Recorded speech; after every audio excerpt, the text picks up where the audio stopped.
Everyone always says to ignore calls from unknown numbers, but last night, something about the ringtone made my skin crawl. It sounded wet, somehow. Against my better judgment, I answered. The voice on the other end was barely more than a whisper. "Please, help me. I'm trapped inside your walls." I laughed at first, thinking it was some prank, but the way they described the pattern of cracks above my bed, details only someone in my apartment could know, made my throat tighten. I promised to call the police, but the voice screamed, "No, you mustn't. They won't understand. Please listen to me." I pressed my ear to the wall, heart pounding, hoping it was just my imagination. But then I heard faint scratching, timed almost perfectly with the panicked breaths on the line. As the minutes dragged on, the voice grew more desperate, telling me about a darkness that seeped through the walls at night, feeding on anyone who tried to leave. I tried tracing the source, phone in hand, but the sound seemed to shift, always just out of reach. With each whispered plea, I felt more compelled to keep searching, even as a cold, unnatural draft slithered across my feet. The next night, the calls started coming every hour.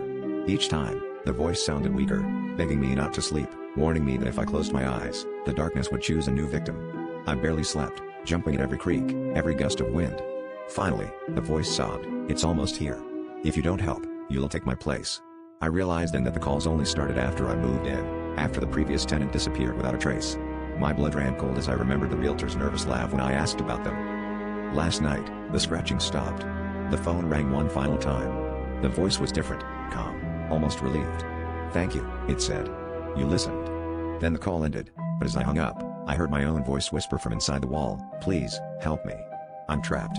My phone slipped from my trembling hand as I realized the darkness had found a new victim, me.